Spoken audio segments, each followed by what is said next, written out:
Buenas tardes, queridos amigos.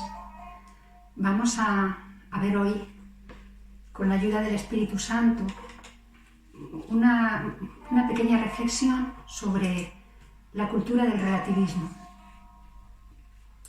Hay una frase muy famosa del Papa Pío XII que describe perfectamente la situación moral de nuestra época. Dice lo siguiente, dice: el mayor pecado de nuestro siglo es haber perdido el sentido del pecado. Y esto, a poco que miremos así un poco por encima cómo están las cosas, lo vamos a ver rápidamente. No hay conciencia de pecado. El pecado y la fragilidad moral son inseparables de la naturaleza humana, pero estamos perdiendo la conciencia de culpabilidad. Y eso es muy grave, porque no se trata de un simple cambio cultural o social, sino que estamos hablando de la misma conciencia del hombre, de su ser más íntimo y personal. Básicamente, la conciencia se podría explicar como el entendimiento o conocimiento que un ser vivo tiene de sí mismo y de su propia existencia, ¿no? Y de lo que le rodea, de su entorno. Es lo que sentimos al tener contacto con la realidad. La conciencia activa los valores que mueven nuestra vida, nuestra conducta, aquello que nos orienta, aquello que está de acuerdo con nuestras convicciones más íntimas, lo que nos dice si algo está bien o está mal. En definitiva, pues eso, ella va orientando nuestra conducta, nuestra existencia, y es fiel reflejo de nosotros mismos, ¿no? de nuestra persona, expresión de su yo más íntimo y más profundo. Pero vemos como actualmente hay en nuestra sociedad un desinterés por la verdad, así con letra mayúscula, como algo objetivo. Y por tanto un desinterés también por la actitud profunda de la conciencia, que ya no nos hace falta. Porque si no es necesario el encuentro con la verdad, porque no nos interesa una sola verdad, pues el concepto verdad como algo a lo que adherirse está desapareciendo. Y claro, si no existe la verdad, tampoco existe la mentira. Si no existe un bien al que adherirse, tampoco tenemos un mal que combatir ni que rechazar. Y empezamos a movernos en la ambigüedad y el relativismo. Y bueno, desde ese punto de vista, la recta conciencia ya no es tan necesaria, ya no es tan importante. Las creencias y valores que hasta hace poco eran nuestra brújula moral ya no importan. Bueno, pues porque ahora cualquier creencia y cualquier valor es considerado válido. Ahora lo vamos a ir viendo poquito a poco. Y ese espacio invisible en nuestro interior que separa el bien del mal, pues ya no nos hace falta, porque el bien y el mal son cosas relativas, ya no son valores absolutos, y por lo tanto pues no tenemos que esforzarnos por diferenciarlos. El relativismo viene a decir algo como esto, ¿no? Quienes afirman y niegan la misma cosa pueden tener razón. O sea, dos personas que afirman, uno afirma y otro niega la misma cosa, pueden tener razón los dos según el relativismo. Porque claro, depende de lo que cada persona tenga por dentro, de su concepto del bien y del mal y de muchas cosas. Y eso, pues hombre, en algunas cosas es verdad que en la vida hay valores relativos, pero también es verdad que hay verdades absolutas. O sea, si yo estoy con alguien y le digo que esta blusa es verde completamente, pues a lo mejor la otra persona que está en otro, un poco más lejos y le da la luz de otra manera y tal, pues la ve pues tirando azulada, a lo mejor, ¿no? Bueno, ahí tenemos una verdad relativa. Claro, pero si tú me dices cuál es la capital, pues de Venezuela, por ejemplo, yo no te voy a poder decir que es Madrid, ni que es París, ni que es Lisboa. Te voy a tener que decir que es Caracas. Y esa es una verdad, pues, objetiva. Entonces, ¿qué pasa? Pues que nosotros, los cristianos, chocamos un poco frontalmente con esa cultura del relativismo, porque somos buscadores de la verdad. Los cristianos buscamos la verdad. La fe cristiana se mueve en el plano de la verdad. Ese plano es su espacio vital. Lo esencial del cristianismo es autopresentarse como religio vera, o sea, como religión verdadera. La religión cristiana no es un principio inspirador de buenos sentimientos personales, sino que ante todo nos comunica la verdad acerca de Dios y la verdad acerca del hombre y del sentido de la vida del hombre. La fe cristiana, por lo tanto, es incompatible con la ambigüedad del relativismo, porque no se reduce a decirnos que quizá Dios exista y puede que haya un Dios que nos haya creado y puede que Jesús viniera y dijera tal cual. No. Lo que afirma la fe cristiana con pretensión veritativa es que Dios ha creado el cielo y la tierra, que todos somos sus hijos, y nos dice además que Cristo es su revelación plena y definitiva.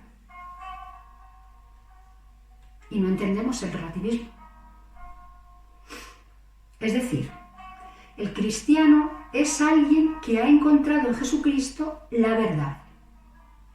No una verdad, sino la verdad. Y según esa verdad, quienes afirman y niegan lo mismo no pueden tener razón, los dos, ni pueden ser considerados como representantes de visiones complementarias de una misma realidad. En la sociedad actual encontramos un abanico de proyectos de vida y de concepciones del bien humano que el relativismo justifica defendiendo la libertad de expresión, de la propia vida y de las opiniones. Tiende a decir, ¿no?, el relativismo que cada quien tiene su verdad y su conciencia de lo que es bueno y malo, y que todo vale mientras tú creas que vale. Y nosotros creemos que eso no es así. Porque si yo defiendo, por ejemplo, frente a un relativista, frente a un grupo de personas relativistas, que el matrimonio es en esencia heterosexual, a mí me van a tachar de fundamentalista, de exagerada, de fanática, de intolerante, tal. Claro. Y en lugar de demostrar, de pararse y ver que es efectivamente un matrimonio y ponerse a analizarlo y llegar a alguna conclusión, pues se van a quedar ahí en lo superficial y van a decir pues que puede haber muchos tipos de matrimonio y que tal y que cual, ¿no? Y a mí me van a tachar de intolerante, pero no se van a molestar en entrar ahí, porque el relativismo nunca entra en las cuestiones profundas, siempre se queda en lo superficial. Lo propio de la mentalidad relativista es pensar que esa teoría es solo una de las muchas que hay en la sociedad. O sea, la teoría de que el matrimonio, para que sea tal, tiene que estar sostenido, tiene que estar fundado por una pareja heterosexual. No, pues esa es tu verdad, si a ti te vale, oye, pues bueno, en fin, si a ti te vale, pero resulta que aquellos pues son dos personas del mismo sexo y están casados, y entonces pues eso también es valioso y tal y cual, ¿no? O sea, pero no te van a decir por qué.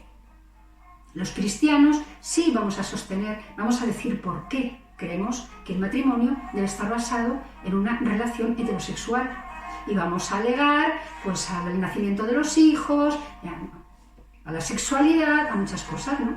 Y ellos no, ellos simplemente porque hay un grupo de personas que considera que está muy bien que las personas del mismo sexo se casen, eso es razón suficiente para que ellos lo acepten. Claro, porque es una teoría que no profundiza en la verdad, porque no la necesita, entre otras cosas, porque consideran que verdades hay muchas. Y entonces ya no necesitan buscar una verdad. Bueno, y como verdades hay muchas, pues aceptan cualquiera que venga sin preocuparse por buscar una verdad que oriente y dé sentido a su vida. ¿Que sea discutible? Bueno, o sea, mi verdad por supuesto que es discutible, pero mire usted, es lo que da sentido a mi vida. Es lo que me orienta. Claro, entonces eso para mí es importante. No voy a ir ahí como una hoja al viento, pues en función de la moda del momento, ¿no? En lo que ahora se piensa que que es estupendo, pues dentro de 20 años a lo mejor ya no lo es, y yo voy a cambiar y voy a ir un poco... No, yo tengo la obligación, puesto que estoy en el mundo, de tener claras mis ideas y de tener algunos conceptos al menos pues muy bien asentados para que rijan mi vida y yo no sea pues una persona sin criterio. Claro. Si no se vive conforme a lo que sabemos que es la verdad en nuestras propias conciencias, en nuestras propias experiencias y lo que vemos en el mundo real, si no hay tal cosa como la verdad absoluta, entonces tampoco hay nada correcto o incorrecto acerca de nada. Superficialmente, este tipo de relativismo puede parecer atractivo, porque supone vivir sin reglas. Cada uno tiene las suyas. Pero eso causaría, y de hecho está causando, problemas importantes a la hora de convivir. Porque el sentido de lo correcto para una persona puede chocar con la de otra. Por ejemplo, imaginaos que a mí me da por decir que, pues no sé, que los semáforos en rojo, por ejemplo, pues que no van conmigo. Que yo cuando voy con mi coche, pues no tengo por qué pararme frente a un semáforo en rojo. Y cuando voy a pasar por la calle caminando, pues tampoco. Pues eso choca frontalmente con el otro señor que se para en el semáforo. Y lo que puede ocurrir si yo no acepto esa verdad, ¿no?, que está como extendida en la sociedad y que nos viene bien a todos para organizarnos, pues puede pasar que yo vaya matando gente cada vez que voy con el coche o que me maten a mí, claro, cuando voy andando. Podemos pensar, por ejemplo, que, bueno, yo puedo pensar que está bien robar. Yo puedo pensar que no pasa nada, porque yo tengo la conciencia pues poco recta, porque no pasa nada si yo veo a una persona por la calle y le robo lo que lleva encima. O si veo a un niño y le obligo a quitarse las zapatillas deportivas o lo que sea. Pues eso choca frontalmente con la libertad de la otra persona. Entrar en conflicto lo correcto y lo incorrecto. Si no hay una verdad absoluta, un estándar de lo que está bien y de lo que está mal, y de algo de lo que somos todos responsables, entonces nunca podremos estar seguros de nada. Y la gente sería libre de hacer lo que quisiera: asesinar, violar, robar, mentir, engañar, cometer infidelidades en el matrimonio, y nadie podría decir que esas cosas están mal.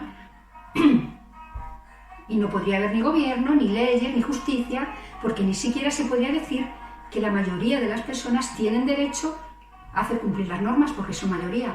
No hay una sola verdad, y por lo tanto, que cada quien actúe como quiera. Eso es lo que viene a defender el relativismo. Y yo creo, y les parece bastante sensato cuando te pones a mirarlo, que necesitamos admitir la verdad y la mentira, lo correcto y lo incorrecto. Si tenemos unos vecinos que piensan que el colegio es un disparate, una tontería que no sirve para nada, y tienen a los niños sin ir al cole todo el día por el jardín dando patadas al balón, pues hombre, nosotros lo que tenemos que hacer ahí no es creer que ellos están actuando de acuerdo a su conciencia, sino avisar a los servicios sociales. Claro, este campo del relativismo imperante que tenemos implantado en la sociedad actual está abriendo unos caminos muy peligrosos a la hora de abanderar la libertad de cada uno y pues eso, y el hecho de que haya muchas verdades, pues en fin, están pasando cosas muy raras. Por ejemplo, hay países que defienden el matrimonio infantil y hay cada año miles de niñas obligadas a casarse. Y hay personas que defienden claramente la prostitución infantil, entre otras cosas porque la utilizan. Según UNICEF, hay casi 2 millones de niños en el mundo que sufren prostitución, especialmente en países de Asia. Y hay un movimiento llamado MAP que busca la legalidad de la pedofilia en el mundo. intentan formar parte de la comunidad LGTBI y que la OMS, la Organización Mundial de la Salud, elimine la pedofilia como un trastorno sexual. Forman parte de un movimiento de pedófilos que intentan por todos los medios hacer ver como algo normal sus actitudes, otorgando argumentos y defendiendo sus intereses sexuales en niños y adolescentes. Claro, es su verdad. Y si no tenemos una verdad muy marcada y no tenemos un concepto claro de lo que es verdadero, pues todo esto cabe en el relativismo. Hay por ahí un sujeto que seguro que lo habéis visto en algún momento, que os suena, ¿no? Que quiere ser un alien. Y lleva no sé cuántos años y no sé cuántas operaciones para intentar ser algo que jamás va a poder ser. Porque ese señor no sabe, no tiene claro que él es un hombre, un ser humano, y que jamás va a poder ser un alien, por mucho que se haga. Y entonces, pues ese señor se ha quitado la nariz, tiene la lengua partida en dos, así como tienen los lagartos y tal, se ha quitado las orejas, lleva toda la piel del cuerpo y el blanco de los ojos tatuado, lleva piercings en la cara, implantes en la cabeza y ahora, recientemente, se ha quitado 2 dedos de cada mano, porque quiere que su aspecto sea el aspecto de un alien. Y está encantado de la vida, porque cree que esto forma parte de un proceso que le va a llevar realmente a convertirse en alien. Claro, si dejamos la realidad a merced de lo que cada uno crea, pues entonces ya no hay verdades y uno puede creer que es un alien. Y bueno, pues esto es lo que el relativismo va consiguiendo. La pérdida del sentido de la realidad va dando pasos en esa dirección.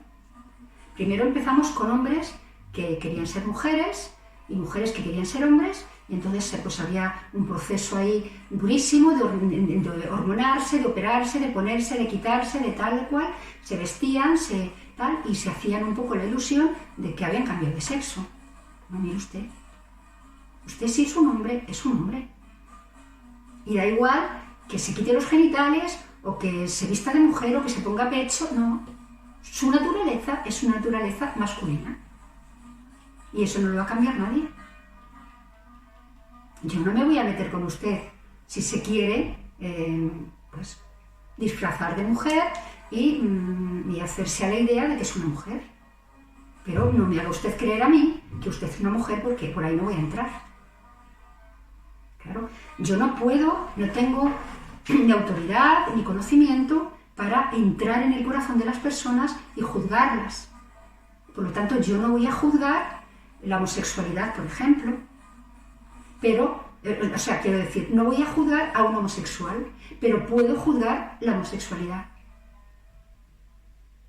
No puedo entrar en lo que hace ese señor, que pues se ha puesto pecho, se ha hormonado, se ha no sé qué, se ha qué tal, lleva ahí un calvario de años y de gasto de dinero y de desgaste emocional y de todo, porque cree que puede ser una mujer.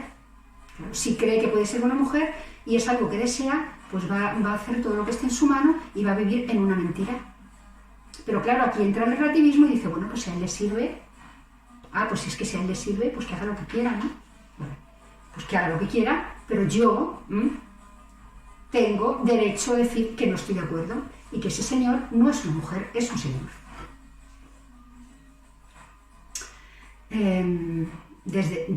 Y ahora vamos con los niños, claro. O sea, antes eran los hombres y las mujeres y ahora estamos viendo cantidad de casos de niños que resulta que dice que es que no se siente niño, por ejemplo. Y entonces le empiezan a vestir como una niña, dejar el pelo largo, le cambian el nombre, pero a criaturas con 7 años. Y esto en el nombre de la libertad y del respeto por la verdad de cada uno. Pues no, eso no es así. Con eso lo único que podemos hacer es volver locos a los niños. Porque un niño de 7 años o una niña que diga que quiera ser un chico no sabe lo que quiere. Entonces habrá que esperar, ¿no? Bueno, desde un punto de vista espiritual, este tipo de relativismo pues también supone una confusión religiosa.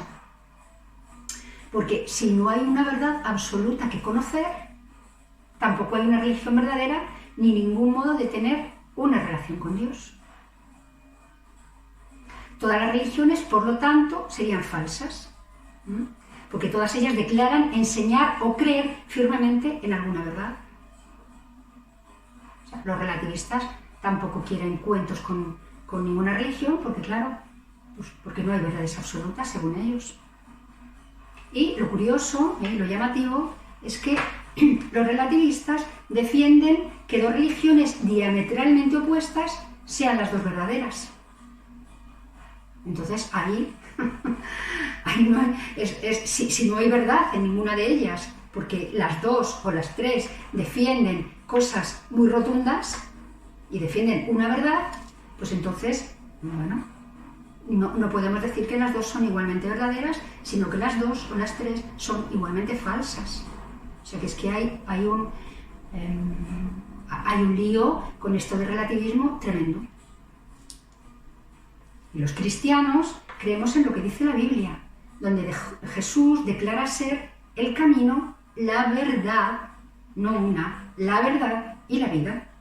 Y creemos que Él es la máxima manifestación de la verdad, el único camino por el que uno puede llegar a la vida, es decir, al cielo.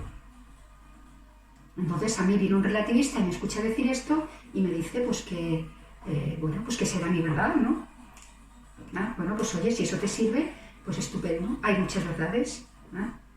Pero claro, entonces también aceptan la verdad del Islam, que no tiene nada que ver con el cristianismo, y aceptan la verdad del budismo, que tiene todavía menos que ver con el cristianismo, o sea, porque dicen todo vale. Y adoptan un universalismo que defiende que todas las religiones son igualmente verdaderas, y eso es una contradicción pura y dura. Porque hay verdades que no son relativas, que son absolutas. Claro. Si yo te digo que lo que hay aquí es agua, tú no me puedes decir que lo que hay aquí es Coca-Cola. Está muy claro que lo que hay aquí es agua, y eso es una verdad absoluta. Bueno, pues el relativismo, probablemente si viene alguien y dice, no, pues es que esto a mí me sabe a Coca-Cola. Bueno, pues oye, si te sabe a Coca-Cola será Coca-Cola. Es de locos. Pero claro, hay que ser tolerantes. La tolerancia se ha convertido en la única virtud esencial de la sociedad postmoderna. La única verdad absoluta, la tolerancia. Y por lo tanto, la intolerancia es un mal a combatir. Es el único mal a combatir. Cualquier creencia dogmática, especialmente la creencia en una verdad absoluta, será vista como una intolerancia que hay que combatir. La mentalidad relativista busca simplificar la existencia, y la existencia es de todo menos simple. Busca centrarse en el bienestar sin complicaciones, ni cuestiones, ni condiciones sobre el sentido del mundo y de la vida. Es una especie de huida, de evasión del plano de la verdad. No se plantea ni analiza cuestiones que puedan dar respuesta a la inquietud que todo ser humano tiene por el sentido de su existencia. Respuesta que a la larga nos va a ser tan necesario como respirar y como comer y beber. Eso el relativismo no lo trabaja. Busca dirigir los impulsos, los valores vitales, es decir, el placer, el bienestar, la ausencia de sacrificio, la ausencia de esfuerzo, busca estar ahí, en esos impulsos y en esos valores vitales. Y eso conduce inevitablemente a un empequeñecimiento de la capacidad de autotrascendencia de las personas. Yo no dejo de pensar en lo llamativo que me resulta que haya actualmente tantas personas que no tengan una creencia clara sobre la existencia de Dios, por ejemplo. Personas muy inquietas culturalmente, muy formadas y tal. No, ahí está el relativismo. Claro, si Dios existe, es una verdad que tiene demasiado peso como para que uno pase por encima, sin prestarle atención, ¿no? Tendrás que decirme sí o no. Pues no sé. No sé, algo habrá. Bueno, pues esa falta de sensibilidad hacia la verdad y hacia las cuestiones relativas al sentido de vivir lleva consigo la deformación de la idea. No hay ideas, no hay una idea clara, concreta, que oriente tu vida. Claro. Nosotros creemos que esa manera de vivir bloquea la trascendencia, bloquea los valores en ideales absolutos hacia Dios, bloquea el camino hacia Dios, porque Dios es una verdad absoluta y el relativismo no quiere cuentas con este tipo de verdades. Claro. Es curioso porque además sus propuestas, las propuestas del relativismo, se fundamentan siempre invocando la libertad, en nombre de la libertad, pero es una libertad falsa, porque es una libertad que no libera. Es la libertad de hacer lo que uno quiere, libertad de abortar, libertad de casarse con alguien del mismo sexo, con uno mismo, con la Torre Eiffel, libertad de decir y de hacer lo que uno quiere, pero como no hay un verdadero conocimiento de lo que se es y de lo que se quiere realmente, pues no hay libertad. No hay liberación. Porque lo que nos libera es la verdad que responde y da sentido a cada vida.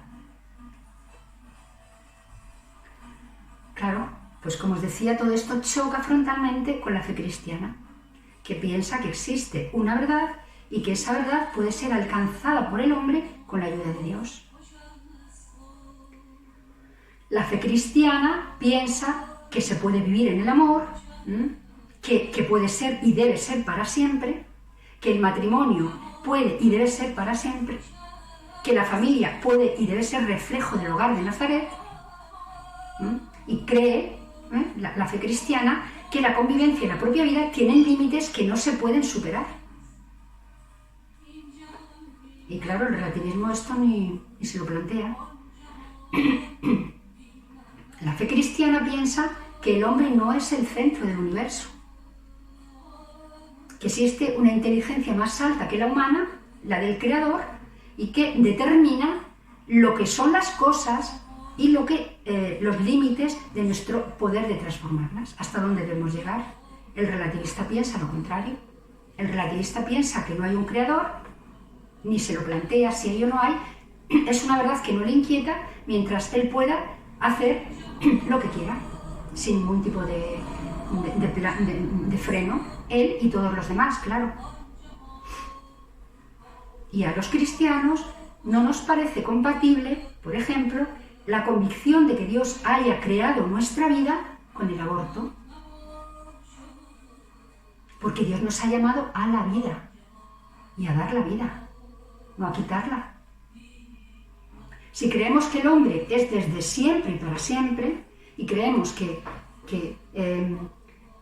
la concepción de un niño tiene que ver con Dios, que es el único capaz de quitar la vida, y que Dios, al regalarnos la maternidad y la paternidad, pues nos ha hecho capaces de ser transmisores de vida, nosotros tenemos que acoger esa vida con respeto y con gratitud, y utilizar ese don que Dios nos ha dado para hacer el bien. Y por mucho que se diga, un aborto nunca es un bien, nunca. Da igual el presupuesto, da igual la situación, nunca es un bien. Siempre genera un mal mayor, genera una vida que se corta, que no se va a desarrollar, que no se va a dar, y crea un trauma espantoso en la mujer que en ese momento no ve otra salida, pero que cuando se quite el niño del medio va a empezar a pensar cómo sería su niño y ahora tendría tanto tiempo y cómo se hubiera llamado, y va a tener un trauma atroz porque no estamos hechos para quitar la vida sin para darla. ¿No? Tampoco podemos estar de acuerdo con la eutanasia, ¿no? Porque si tenemos la convicción de haber sido llamados a vivir, no podemos estar de acuerdo con algo que quita la vida antes de que Dios actúe en esa vida. Lo que los cristianos hacemos es ver la dignidad de todo ser humano como hijo de Dios, una dignidad que no se pierde por la vejez ni se pierde por la enfermedad. Y eso de verdad que es así. Yo he visto a mi padre hacerse mayor, mi madre murió siendo todavía una mujer que no era muy mayor, pero aún así estaba muy enferma, y yo seguí viendo su dignidad hasta el fin de su vida, a pesar de tener tantas limitaciones, y pude ver vivir y morir a mi padre con mucha dignidad. Ya lo he comentado en alguna otra charla. Y ahora tengo pues una tía a la que estoy muy unida, que es mayor, tiene 90 y, en fin, cerca de 90 años. Y está pues en una residencia, en una sillita, y no puede caminar y tal, pero yo sigo viendo cada vez que voy a visitarla la dignidad de una persona. Porque la dignidad de mi tía no tiene nada que ver con su edad, ni con que se le olviden las cosas, ni con nada. De hecho, me sigue sorprendiendo todavía cómo me encuentro de vez en cuando tan de frente con su dignidad. Y me alegra profundamente poder formar parte de ese proceso suyo de envejecimiento y de estar ahí, porque soy capaz de ver la vejez como algo digno. Cuando la mayor parte de las personas que no ven esta dignidad, pues lo que buscan ya es que, bueno, es que está como un tal ya que se muera cuanto antes. No, mire usted que se muera cuanto antes, no.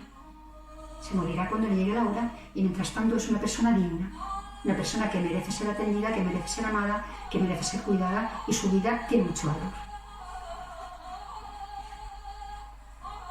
El relativista piensa que la mayor felicidad que es posible lograr en este pobre mundo nuestro, sin trascendencia ni esperanza de ningún tipo, pues es evadir el problema de la verdad. Eso es una complicación inútil, según ellos. Lo que hay que hacer es buscar el modo de pasarlo bien, como a cada uno le parezca, mientras que nosotros los cristianos creemos que los hombres, además de desear ser felices y de querer gozar, tenemos también una inteligencia y deseamos conocer el sentido de nuestra vida.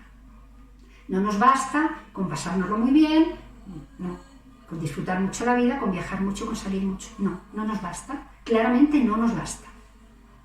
Porque sentimos que hay algo que trasciende, que hay algo en nuestra vida, en nuestro ser, que está conectado con Dios, y que es algo que hay que conocer, que hay que disfrutar y que hay que hacer crecer.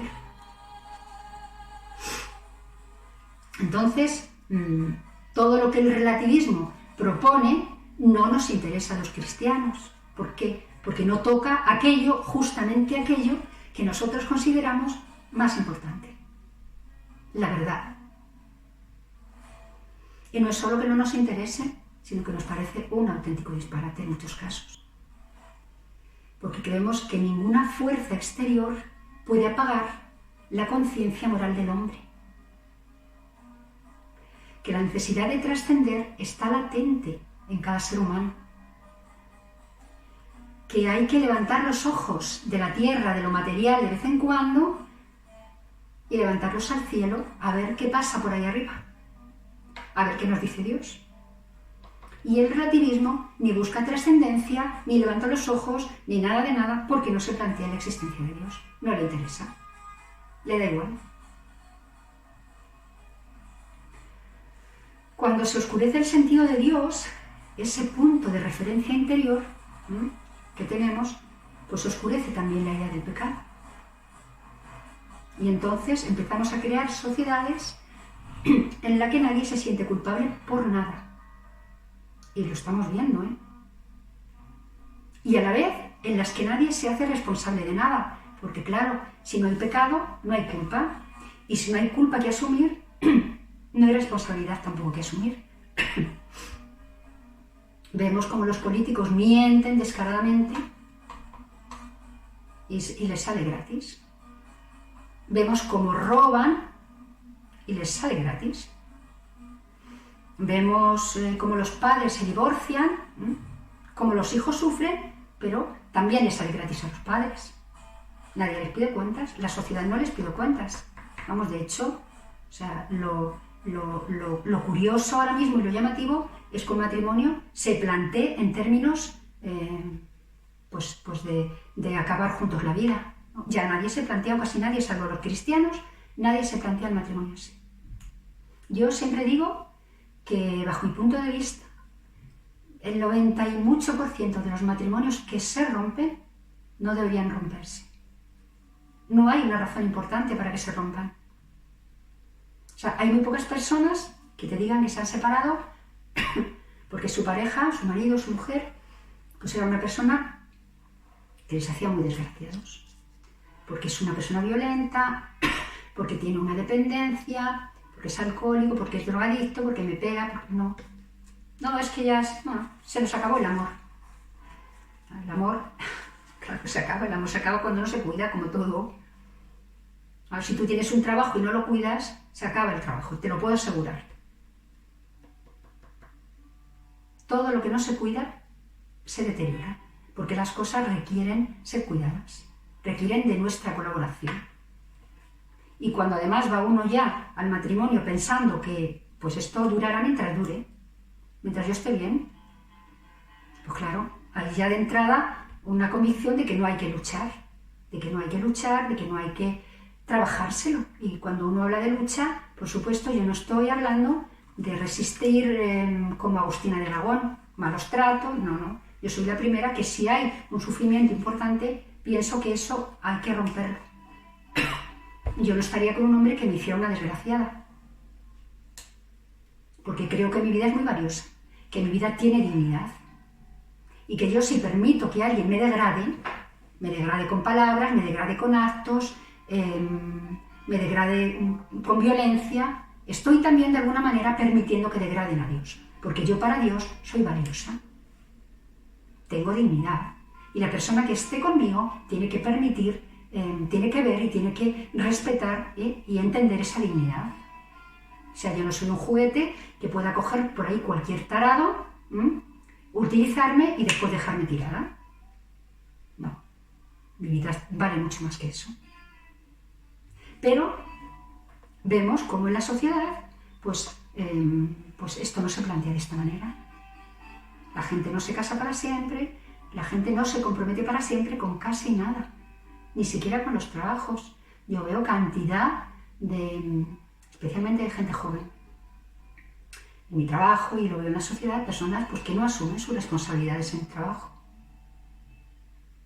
Y claro, si no asumen sus responsabilidades en el trabajo, pues tampoco asumen sus responsabilidades frente al amor. El amor hay que hacerlo crecer cada día, hay que cuidarlo. ¿Verdad? ¿Qué pasa? Pues que hay gente que prefiere salir corriendo antes que ponerse a luchar. Pero vamos a ver, que tú tienes una responsabilidad, que tú te has casado con otra persona, te has casado tú solo o tú sola. Tú te estás planteando cómo vas a dejar a la otra persona, cómo se va a quedar. Tú te estás planteando cómo se van a quedar esos niños, el desbarajuste que supone. Unas veces en una casa, otras en otra. Y bueno, hay gente que lo lleva más o menos bien, pero hay casos en los que la pareja que se ha roto no se vuelve a juntar nunca más. Y esos niños no vuelven a ver a sus padres juntos nunca, ni el día de su comunión, ni el día de que se casen, ni una noche vieja, no. Porque bueno, se han cogido manía o lo que sea, han discutido fuerte, entonces ya no hay nada que hacer. Claro, eso, en fin, es un disparate. No es por nada, sino porque las cosas, cuando merece la pena cuidarlas y merece la pena darles más oportunidades, no podemos tirarlas a la basura. Yo si se me rompe un brazo, no voy al médico y le digo, córteme el brazo que no lo vamos a arreglar. No, a mí el brazo me sirve, me hace falta para vivir, lo valoro, tal, forma parte de mí y por lo tanto lo voy a cuidar. Y si se me rompe, pues que me lo arreglen. Vamos a tratar de arreglarlo. Bueno, pues con el matrimonio no sé por qué no se hace de este modo. Y resulta que hacen unas bodas, porque además es curioso que la gente cuanto menos fe tiene, más se complica la vida con las bodas. Se hacen unas bodas de no sé cuántos miles de euros y en fin, y se van de viaje a no sé dónde y no sé qué, y los vestidos y los trajes y bueno, forman unos tinglados tremendos.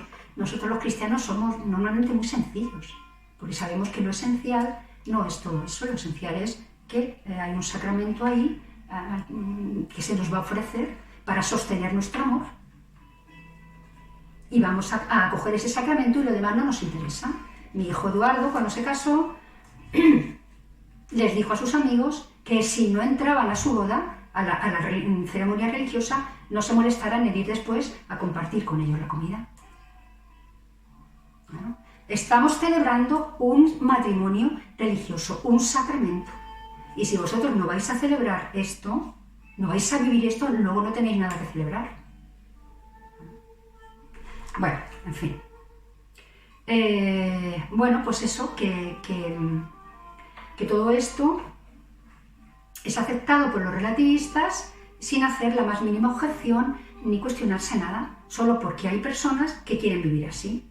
Y entonces, pues ¿qué pasa? Pues que hay personas que no tienen un criterio muy formado, ¿no? Que sin ser relativistas, pues no tienen un criterio muy formado. Entonces se contagian de esa manera de pensar y pues entran también en esa dinámica, ¿no? Yo veo a veces, para estudiar un poco la conducta y para ver también cómo está la sociedad, alguna vez yo veo muy poco la tele, poquísimo, y cuando veo selecciono mucho lo que veo. Alguna vez sí que veo algún reality, algún momento puntual, porque me gusta ver cómo actúan, ¿no? Qué valores tienen los jóvenes y cómo se plantean los compromisos y cómo se plantean. Yo veo ahí auténticos disparates que no sé cómo se permite pues que lo vean millones de personas en el mundo. Igual que lo veo yo, lo ven los padres de los chicos. Y luego les oyes decir a los padres, no, bueno, es que los jóvenes ahora no, mire usted, ni joven ni viejo. Si su hijo está manteniendo relaciones sexuales debajo de un edredón, teniendo novia fuera encima, porque esta gente tiene novia los dos, se juntan ahí unos cuantos en una casa, y claro, como se dejan llevar por sus impulsos y por sus instintos y todo vale, pues se olvidan del novio y de la novia y se emparejan, como si metes a los gatos ahí, ¿no? Igual. Entonces se meten debajo de un edredón, hacen una cosa que ellos llaman edredoning, y que es tener relaciones sexuales, y claro, ahí como las cámaras están encima, porque además lo que buscan es el morbo y toda esta historia que a la gente le gusta tanto, pues se les oye hablar, se les oye gemir, se les ve moverse, y todo eso, pues a mí me parece que, en fin, que sobra, que está de más. O sea, que no se debería hacer, por supuesto, pero que grabarlo, en fin, y exponerlo, me parece muy fuerte. Y encima además los padres lo están viendo. Y los padres, pues bueno, pues a lo mejor son personas con unos valores muy así, muy poquito sólidos y con unas ideas muy poco formadas, y entonces entran todos por el aro de que eso no pasa nada y que eso es normal. Y se va contaminando la sociedad de cosas de este tipo. Pues bueno, pues eso, nosotros creemos que no todo está permitido, que la verdad y la mentira, lo bueno y lo malo no dependen de nuestra opinión, y por lo tanto reconocemos la existencia del pecado, de la culpa y por supuesto también del arrepentimiento y del perdón. Lo primero que tiene que hacer una persona cuando sabe que ha herido a otra es pedirle perdón. Es decir, mira, aquí no hice bien, perdóname. Y eso supone una liberación y supone ajustar y dejar las cosas como deben estar. Pero claro, si no hay conciencia de pecado, pues no hay sentido de culpabilidad y por supuesto no hay necesidad de pedir perdón ni de arrepentirse de nada. Claro. Y sin conciencia de perdón ni de pecado, ¿cómo vamos a entender el significado redentor del cristianismo? Cuyo mensaje esencial es justamente la liberación del pecado a través de la gracia de Jesucristo. Sin pecado no queremos la liberación del pecado, puesto que no hay. No nos interesa Jesucristo para nada. El hombre que no se siente pecador tampoco siente la necesidad de un Dios que quiera salvarle. Todo el mensaje de la liberación y la redención cae en el vacío. Sin conciencia de pecado, el hombre no tiene más Dios que sus propios deseos, y entonces se dedica a perseguirlos y los pone ahí en el altar de su existencia, y mientras eso sea así, pues nuestro destino será la inmadurez. Claro, si ponemos nuestros deseos en el altar de nuestra existencia, nos estamos adorando a nosotros mismos. Nosotros somos nuestros dioses. La solución no está en considerarse un Dios con derecho a todo, ni tampoco en satisfacer todos los deseos, sino en mirarlos y ver qué los motiva, por qué surgen. Porque detrás de un deseo siempre hay algo. Siempre hay algo, entonces hay que mirar qué es lo que hay ahí. Siempre hay un vacío. Puesto que deseo algo, hay una necesidad que atender. Un vacío que me está pidiendo algo. Nunca en la vida ha habido tantos suicidios en este país como está viendo ahora. El otro día vi un tuit sobre eso del obispo Munilla y me quedé loca. Nunca ha habido tantas dependencias a las drogas, a la pornografía, al alcohol, al juego, a los móviles. El hombre está viviendo un vacío interior que le pesa mucho por dentro. Entonces, eso, las dependencias siempre son un sustituto, siempre sustituyen algo. Bueno, el hombre moderno me parece que no quiere ver esto, no se lo plantea, porque lo que quiere el hombre moderno es reivindicar la plena autonomía de la conciencia. O sea, la facultad plena de decidir a su arbitrio el bien y el mal que deben regir su vida. Lo decido yo. El bien y el mal ya no son una cosa objetiva que está al margen de mí. No, dependen de mí, dependen de mi criterio. Y esa es la historia dramática de una rebeldía que empezó en el paraíso. Seguimos ahí, con la serpiente y la manzana. Somos una sociedad que ha perdido el sentido del pecado y que se atribuye el poder de definir libremente el bien y el mal. Estamos realizando sin saberlo la gran promesa del tentador. Seréis como dioses. Todavía no hemos salido de esa dinámica. Aunque haya venido Jesucristo, nos haya explicado, esté la Iglesia y no, seguimos en esa dinámica. Bueno, a mí lo único que se me ocurre, pues en estas cosas, en estas circunstancias, pues es reflexionar mucho sobre esto. Y ponerme aquí y compartiros estas reflexiones. Yo no tendría ninguna necesidad de exponerme aquí públicamente, ni colgar mis charlas para mis amigos, ni para todo el que quiera verlas. Lo hago porque creo que alguien tiene que hacerlo. Porque creo que la dictadura del relativismo pues nos va a llevar a un gran sufrimiento y un gran vacío interior y a un caos total. Bueno, pues hasta aquí. Espero que os haya al menos servido un poco, ¿no?, la charla. Y os pido a Dios, como siempre, vuestra plenitud como personas. Y os envío un abrazo muy fuerte, muchas bendiciones y nada, me despido hasta el próximo día. Que os vaya muy bien.